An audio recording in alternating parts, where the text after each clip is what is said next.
खाटू नरेश की जय हो। खाटू श्याम जी आस्था का तीर्थ है। आपको जयपुर से लगभग 80 किलोमीटर दूर राजस्थान के सीकर जिले में धार्मिक महत्व वाले गांव खाटू श्याम जी के दर्शन करने चाहिए। दिल में बिना शर्त आस्था के तीर्थ यात्री आज भी भगवा ध्वज लेकर और देवता की संतुति गाते हुए लंबी दूरी तक पैदल चलते हैं। आखिरकार यह श्याम बाबा का घर है, जिनके बारे में कहा जाता है कि वे अपनी हर मनोकामना पूरी करते हैं। खाटू श्याम जी भगवान कृष्ण के पर्याय हैं और इसीलिए उन्हें उसी रूप में पूजा जाता है। हिंदू धर्म में खाटू श्याम घटोत्कच के पुत्र बर्बरीक का एक रूप है। कथा महाभारत से शुरू होती है। बर्बरीक उर्फ खाटू श्याम जी या श्याम बाबा पांडव भाइयों में से दूसरे बहादुर राजकुमार भीम के पोते थे। वह घटोत्कच का पुत्र था, जो भीम की एक पत्नी जगदम्बा के माध्यम से पैदा हुआ था। बचपन में भी बर्बरीक बहुत साहसी योद्धा था। उन्होंने अपनी माँ से युद्ध की कला सीखी। उनके कौशल से प्रसन्न होकर भगवान शिव ने उन्हें 3 अचूक बाण दिए। बाद में अग्नि के देवता अग्नि ने उन्हें वह धनुष प्रदान किया जो उन्हें तीनों लोकों में विजयी बना देगा। जब बर्बरीक को पांडवों और कौरवों के बीच भयंकर युद्ध के बारे में पता चला तो उसने युद्ध में भाग लेने की इच्छा जताई। उसने अपनी माँ को वचन दिया कि वह उस पक्ष का साथ देगा जो हारेगा। जगदम्बा के चरणों को छूकर वह अपने 3 बाण और धनुष से सुसज्जित अपने नीले घोड़े पर सवार होकर चला गया। ब्राह्मण के रूप में प्रच्छन्न भगवान कृष्ण ने बर्बरीक को उसकी ताकत का परीक्षण करने के लिए रोका। उन्होंने यह कहकर उसका मजाक उड़ाने की भी कोशिश की कि वह केवल 3 बाणों के साथ महान युद्ध में जा रहा है। बर्बरीक ने उत्तर दिया कि उनके सभी विरोधियों को नष्ट करने के लिए एक ही बाण पर्याप्त था। उन्होंने कहा कि पहला बाण उन सभी चीज़ों को चिन्हित करने के लिए प्रयोग किया जाता है जिन्हें वह नष्ट करना चाहता है। यदि वह दूसरा बाण चलाता है तो यह उन सभी चीज़ों को चिन्हित कर देगा जिन्हें वह बचाना चाहता है, और तीसरा बाण छोड़ने पर यह उन सभी चीज़ों को नष्ट कर देगा जिन्हें चिन्हित किया गया है। भगवान कृष्ण ने उसे चुनौती दी कि वह जिस पीपल के पेड़ के नीचे खड़ा है उसके सभी पत्तों को बांधकर दिखाए। बर्बरिक ने चुनौती स्वीकार कर ली और बाण छोड़ने के लिए आंखें बंद करके ध्यान करना शुरू कर दिया। तब कृष्ण ने बर्बरिक की जानकारी के बिना पेड़ के एक पत्ते को छोड़कर उसके पैर के नीचे रख दिया। जब बर्बरिक ने अपना पहला बाण छोड़ा तो उसने पेड़ के सभी पत्तों को चिन्हित किया और अंत कृष्ण के पैर के चारों ओर चक्कर लगाना शुरू कर दिया। हैरान होकर कृष्ण ने बर्बरिक से पूछा कि बाण उनके पैर के चारों ओर क्यों घूम रहा है।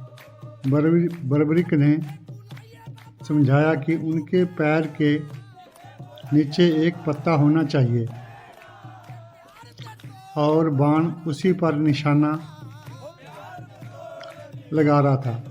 बर्बरिक ने कृष्ण को सलाह दी कि यदि वे चोटिल नहीं होना चाहते तो उन्हें दूर चले जाना चाहिए। कृष्ण ने तुरंत अपना पैर उठाया और आश्चर्यचकित होकर पाया कि पहले बाण ने उस पत्ते को भी चिन्हित किया था जिसे उन्होंने छिपाया था। बेशक जब तीसरा बाण अत्यंत छोड़ा गया तो उसने सभी पत्तों को इकट्ठा कर लिया जिसमें कृष्ण के पैर के नीचे छिपा हुआ पत्ता भी शामिल था और उन सभी को एक साथ बांध दिया। कृष्ण ने निष्कर्ष निकाला कि बाण अचूक और धन्य थे।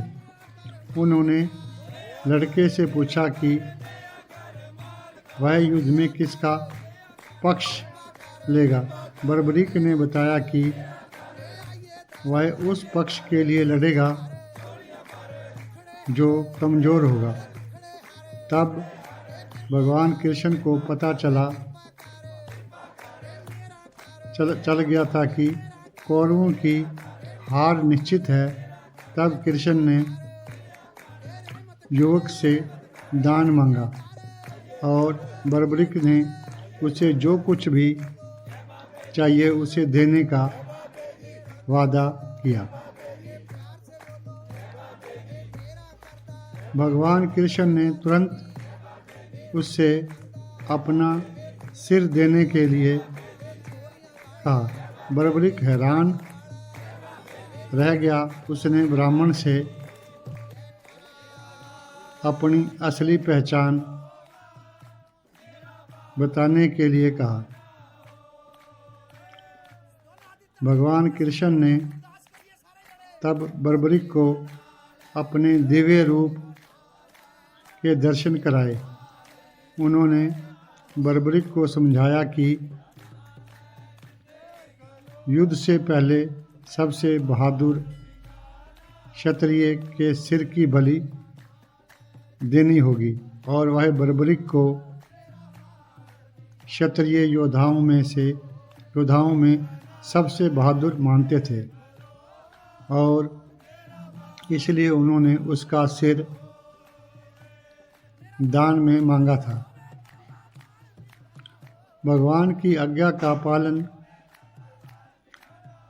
करते हुए बर्बरिक ने कृष्ण को अपना सिर अर्पित कर दिया, लेकिन उसने कृष्ण से यह वरदान भी प्राप्त किया कि कलयुग में उसे कृष्ण के अनेक नामों में से एक श्याम नाम से जाना जाएगा। कृष्ण ने न केवल उसे वरदान दिया बल्कि यह भी घोषित किया कि बर्बरिक के भक्तों को आशीर्वाद मिलेगा और उनकी सच्ची इच्छाएं पूरी होंगी। बस उनके नाम का उच्चारण करने मात्र से ही वे अपने हृदय की गहराइयों से उनका नाम लेंगे। बर्बरिक का बलिदान फाल्गुन माह के शुक्ल पक्ष की द्वादशी तिथि को हुआ था। युवक ने अनुरोध किया कि यद्यपि वह अपना सिर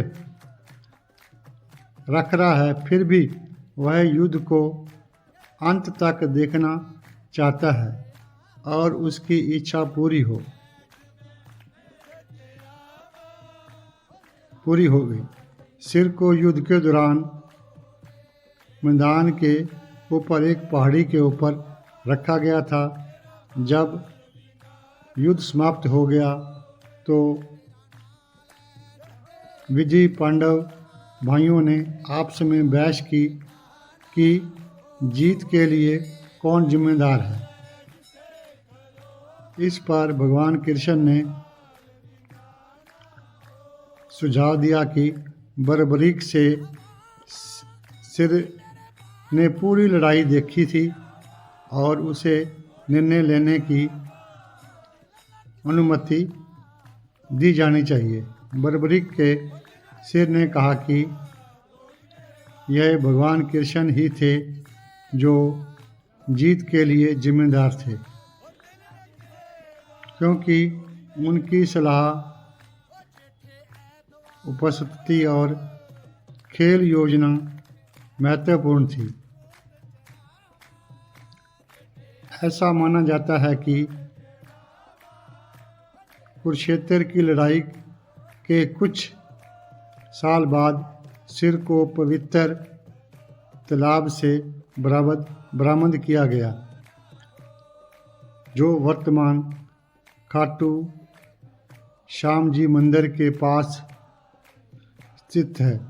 इस तालाब में डुबकी लगाने से व्यक्ति सभी बीमारियों से ठीक हो जाता है और अच्छा स्वास्थ्य प्राप्त करता है। इसलिए फाल्गुन के महीने में आयोजित मेले के दौरान तीर्थयात्री विभिन्न स्थानों से तालाब में आते हैं और अपने सांसारिक पापों को धोने के लिए डुबकी लगाते हैं। यदि यह वीडियो आपको अच्छी लगी हो तो कृपया लाइक करें और इस प्रकार की और वीडियो देखने के लिए चैनल को सब्सक्राइब करना न भूलें। कहानी सुनने के लिए आपका बहुत बहुत धन्यवाद। श्री श्याम। ओम श्री श्याम देवाय नमः। ओम श्री श्याम देवाय नमः। ओम श्री श्याम देवाय नमः। ओम श्री श्याम देवाय नमः। ओम श्री श्याम देवाय नमः। ओम श्री श्याम देवाय नमः। ओम श्री श्याम देवाय नमः। ओम श्री श्याम देवाय नमः। ओम श्री श्याम देवाय नमः। ओम श्री श्याम देवाय नमः। ओम श्री श्याम देवाय नमः। ओम श्री श्याम देवाय नमः। ओम श्री श्याम देवाय नमः। ओम श्री श्याम देवाय नमः। ओम श्री श्याम देवाय नमः।